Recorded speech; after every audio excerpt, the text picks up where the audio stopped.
Okay, hey, welcome to another episode of On the Wrist from Off the Cuff.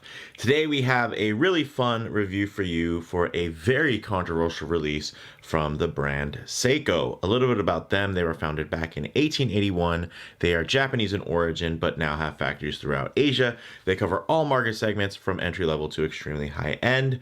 Now, in terms of this particular watch, I'd consider it an everyday watch. Some key common characteristics and design language for a watch you think you could wear every day. Of course, you're really going to want that versatile blend of sporty and dressy attributes. Now, the watch that I'll be reviewing today is here center stage. This is the European Exclusive Prospex Alpinist SPB197J1, also known as the Unlimited Mountain Glacier. Now, it's essentially a pale kind of blue greenish dial, similar to the 2020 limited edition, which was also European exclusive, SPB199J1. Overall, of course, the Alpinist line is really that adventurer's watch, and it's really an extension of that line dating all the way back to 1959. Now, this particular piece here in the middle has an MSRP of 690 euro. I was able to get it for about 777 US dollars. I'll tell you where if you watch the whole video. I won't save it till the end because I don't want to be fast forwarding, but I'll figure I'll hang that over. But I was able to get it shipped to the US with no additional cost, so that I didn't pay any ridiculous markup, which was great for me. So yeah. I know this is going to be a controversial one. There's a lot of people that are upset with Seiko for this, but there's also a lot of information that I think isn't really getting circulated about the situation. So I'm kind of happy to, one, share the watch with you, compare it to these two beauties here next to it on the left and right, as well as give you guys a little bit of the story that goes with it. So with that said, let's zoom the camera out, get these pieces in hand, and take a closer look. All right, guys, so before I pick these up, you know, we've done, even just on this channel, but of course all across YouTube, there's been tons of Alpinist reviews, even comparisons and whatnot. So some things that I'm just going to mention here.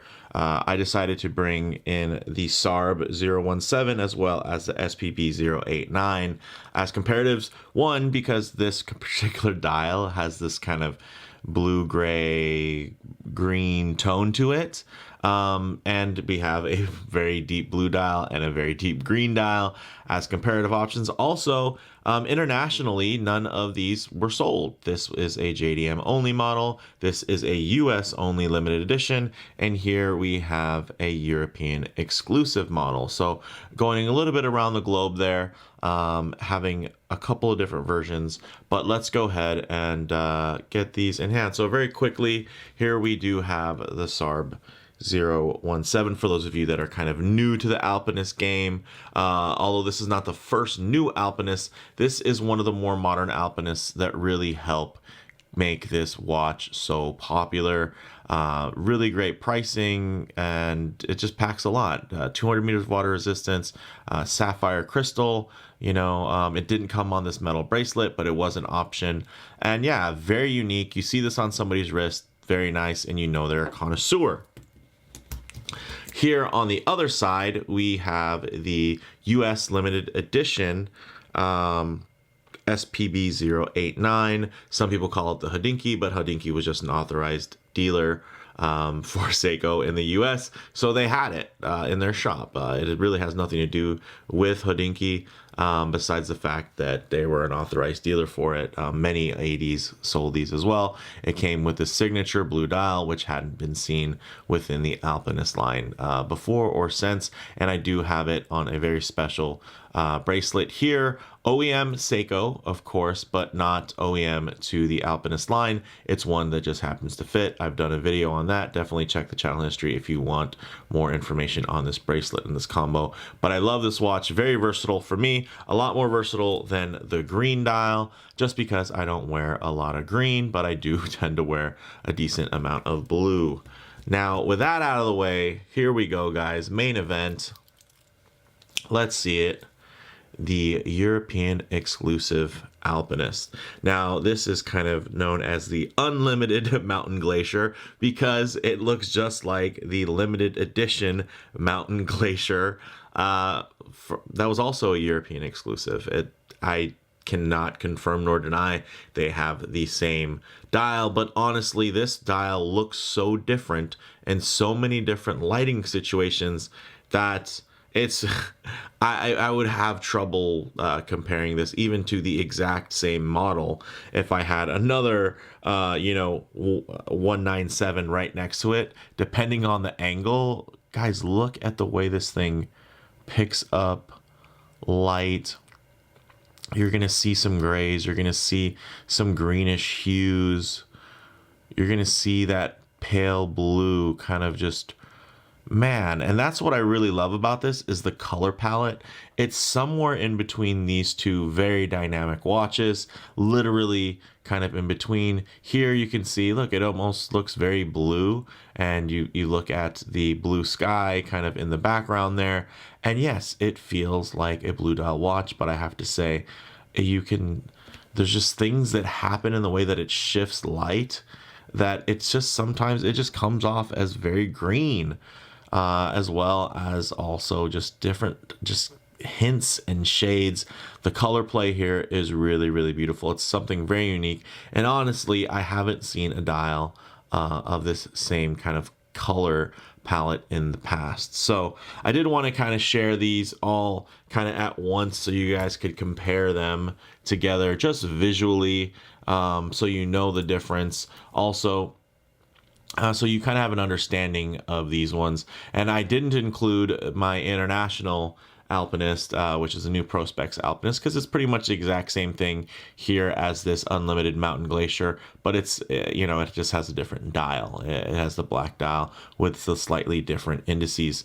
Now, one thing that this and all new Prospex Alpinists have in common over these models here is it has the newer movement, it's slightly thicker, and then also it does have AR coating. So look at the way this thing just negotiates reflections so well. And of course, you see there is also a Cyclops. People aren't going to be crazy about that. I don't mind it, and honestly, I'm starting to kind of like it, to tell you the truth.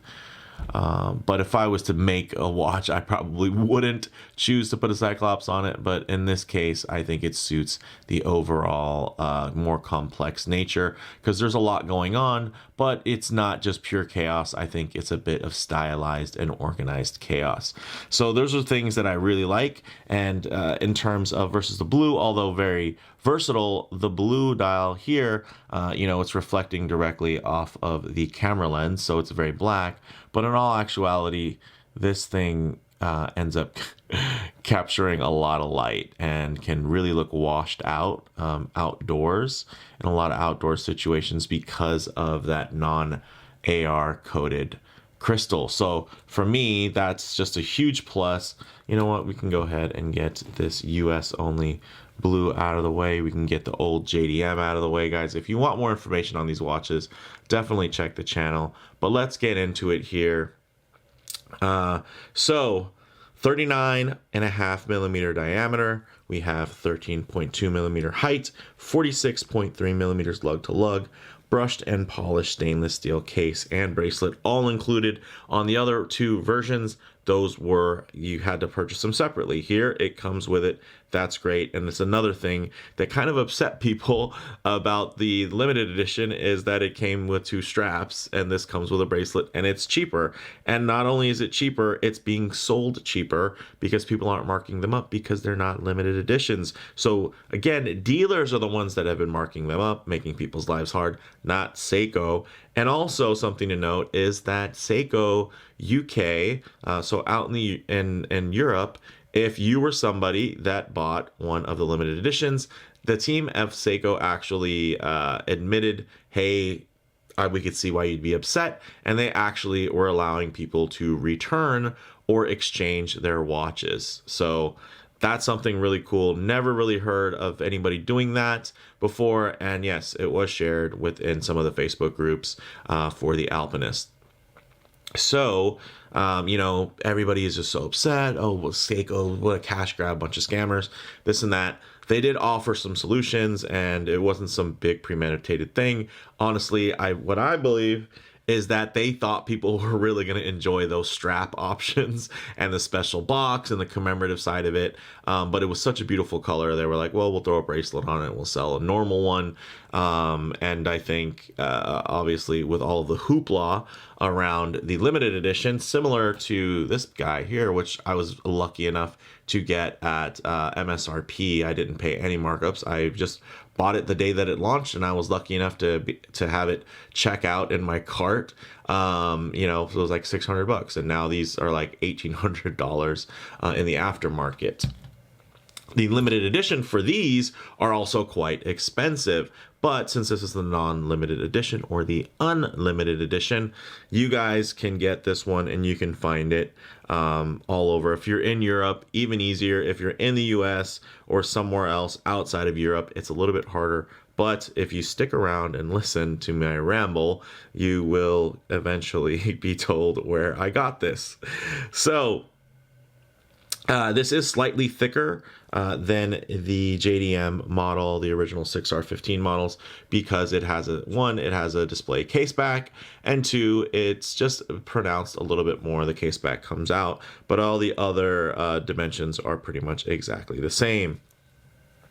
Now, we do have, of course, that beautiful flat sapphire with the magnifying Cyclops, as well as AR coating, which is great, and it's Seiko's clear AR coating, so it doesn't show up or distort the dial that you have, which is very, very nice. Now, in terms of the bezel and crown, you do have, of course, not a signed crown, but it is a screw-down crown. The previous models did have a signed crown, and then you do have this inner rotating bezel here that can control the compass. So you can see it aligns pretty well. Honestly, this one probably aligns better than all of my other ones. And one thing people kind of mistake about the Alpinist is the alignment on the bezel, and they go, oh, Seiko can't line things up. First of all, it's a sliding bezel, right? So it's not always gonna line up. But you can see when I turn and then I go back the other direction, there's actually a touch of lateral play, and because of that, that's what really makes the bezel seem really out of line sometimes. Like if you look here right now, it seems like, oh wow, the north is really well aligned, let's say, but now the south looks good, the west looks good. What's that? Even the east looks good. So again, it's more about having that lateral play, whether you're reversing or going forward on the bezel action, that are going to make it seem a little bit slightly out of alignment. But you can pretty much get it to align pretty easily. Now, in terms of the movement that's in here, you do have Seiko's new 6R35, relatively new, but essentially over the 6R15, which was very popular and, of course, did power the previous Alpinists, at least the previous modern ones, most modern anyway. The big differences are you're getting a 70-hour power reserve here versus the old 50-hour power reserve. Also, you're getting an extra joule, so that means better friction protection, 24 joules versus 23 joules of the 6R15. Now, the case back, nothing special there, but you do get to look at a nice in-house mechanical movement. It's definitely a bit more pedestrian in terms of its finishing and overall aesthetic design.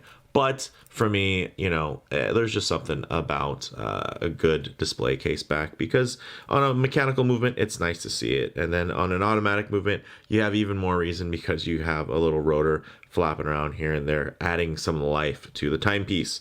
Now, in terms of this dial, which is the main attraction here, really beautiful applied indices. It is, of course, polished. And you know what, I should just say raised indices, because it hasn't really been confirmed that these are actually applied. I've actually seen some pictures that makes me think that these might actually be kind of raised and stamped out and then coated and painted and then kind of polished to appear like applied indices. But we do have that pale blue / green sunray dial, date at 3 o'clock with a white date wheel and black font. We also have polished cathedral hands that are loomed, as well as loomed hour pips. Another difference for the newer Prospex Alpinists is look at the loom pips here that kind of go around that ring around those indices. They're a little bit flatter, but if you look at the old school, it's more of a, ooh, look at that. See what happens when you don't have AR coating? It's actually more of a 3D affair. Look how those stick out there, the indices, and then you do have the little loom plops as well all the way around. See how they just are 3D and really stand out and protrude. Let's go ahead and look at the blue. Same story there, but for this guy here in this unlimited mountain glacier, it's a little bit more flat. So that's also a big change that I don't think I've ever seen anybody point out before. But some things are still the same. You're still getting 20 bar or 200 meters of water resistance. You're getting 20 millimeter lugs. You're getting solid end links here, push pin connectors. The bracelet does taper slightly. It goes from 20 millimeters down to 18 millimeters. And then we do have this twin trigger push button clasp that does have 2 micro adjusts there.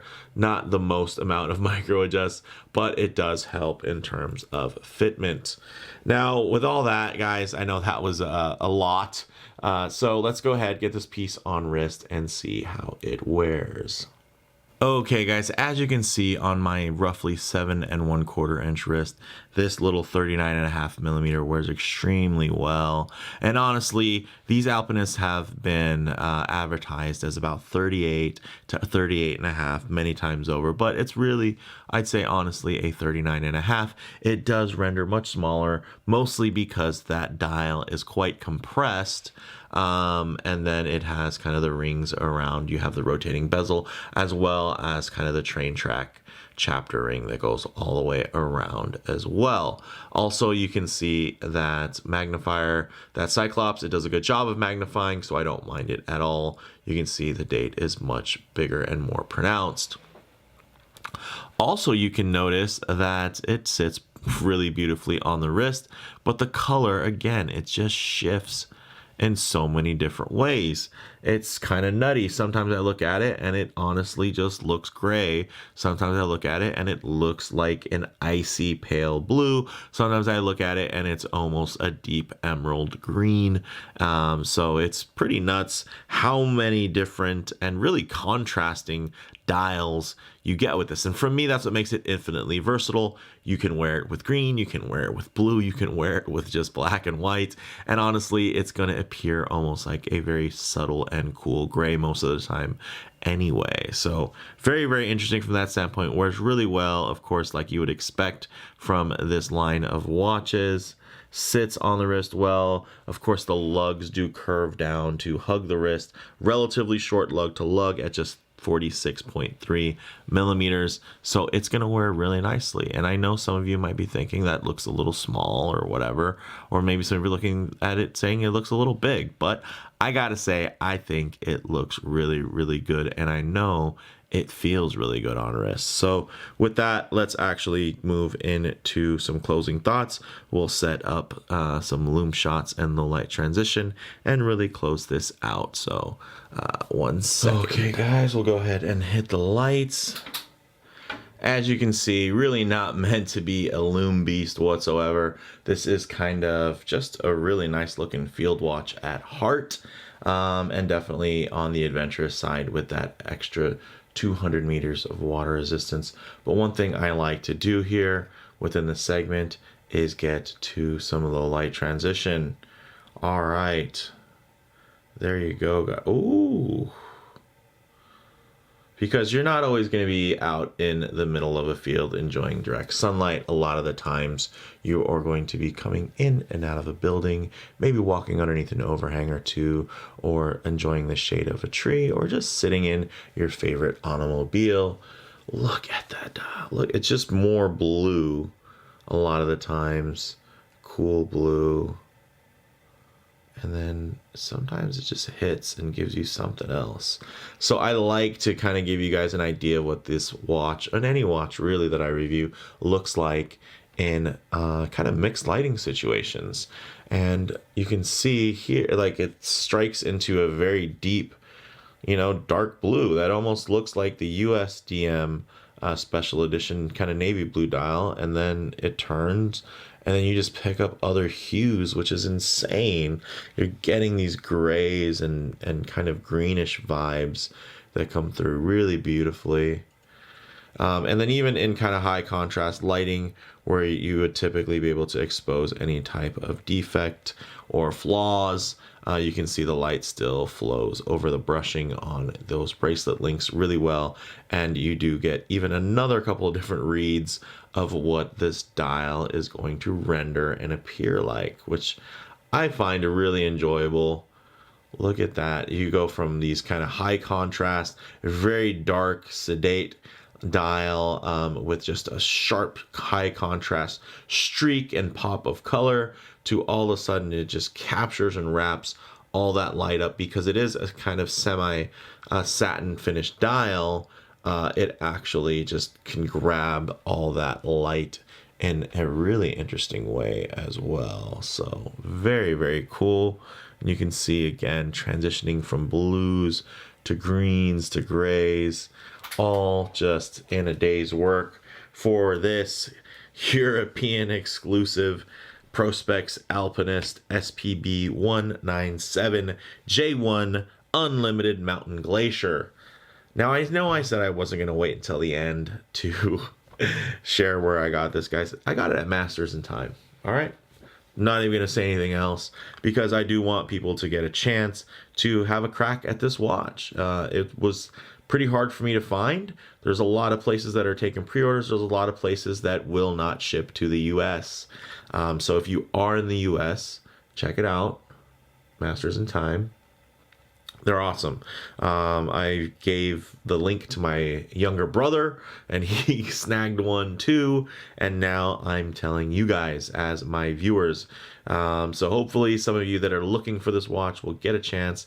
It won't be sold out. And honestly, the nice thing is it's an unlimited edition. So when it does sell out, you should be able to get more eventually. And if we keep purchasing these at closer to retail instead of some crazy markup, then all the better.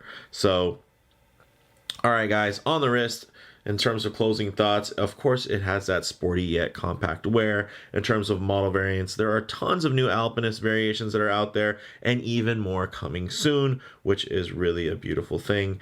The Seiko Alpinist line is even going kind of back and doing some of their more, and reviving some of their more classic looks, like the Laurel Alpinist. So very cool. Keep an eye out for those. In terms of comparable models, guys, I feel like two of the watches that this Alpinist gets compared to a lot, as well as just even in my own collection, you have the Zen 556 and the Glacier Airman 18. They're both 200 meters of water. They both have 200 meters of water resistance. Very versatile, kind of field slash pilot adventure type watches with sapphire and all steel, and that whole side of it, very sporty.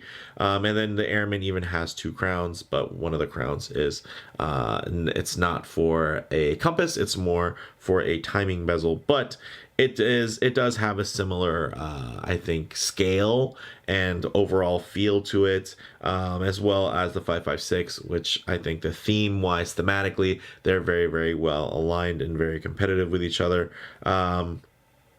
And now, if you look at it, there's tons of micro brand competitors that are out there, kind of putting out gentlemen's adventure watches with screw down crowns and classic stylings. And even if they don't have a screw down crown, sometimes they just have at least 100 meters of water resistance because they have better seals. So that's also an option. There's a plethora of options out there. Plethora. But, you know, for me, the bottom line is, yes, this was a very controversial release, but I'm sure, you know, it's for sure, I should say, an absolute gem of a watch regardless of the drama. Yes, there is a limited edition watch that came on 2 different straps and in a special box with a limited case back with a number, basically X of X. I think of 20, so out of 220 units, you had this model, right, in this sequence. Very cool. I feel the same way about my SPB089 Blue US limited edition. It's nice to know that I have number 904, but here this is non-limited, so you can get these. It's just you have to find a place that will ship them to you, and luckily I did find a place and I shared it with you guys. Not gonna say it again, you should already know by now. All right, so let me know what you guys think in the comments below.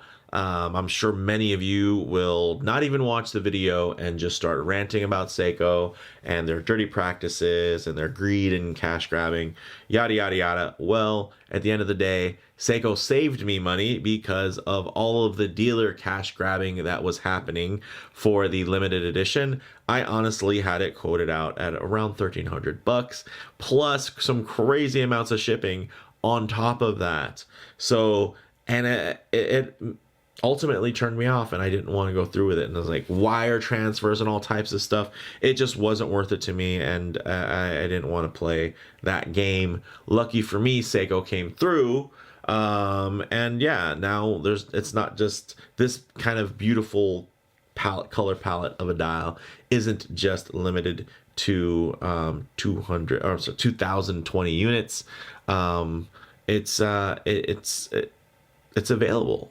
You could just buy these, right? It's a beautiful color that's infinitely more versatile than the SARB 017 green and gilt setup that we all know and love. But it's not as boring as the blue dial, although the blue dial is a special story. You know, everyone ties it to Hodinkee and their antics with limited editions, but I think this dial, this unlimited blue Glacier, is gorgeous. I should say Mountain Glacier. But yeah, it's just, what do you see when you look at this dial? That's definitely, let me know in the comments. Do you see blue? Do you see green? Do you see gray? Do you see bluish green gray? What do you see? Let me know in the comments below. And if you like the video, please do hit like. And if you haven't already, please subscribe for more content just like this. Thanks, guys.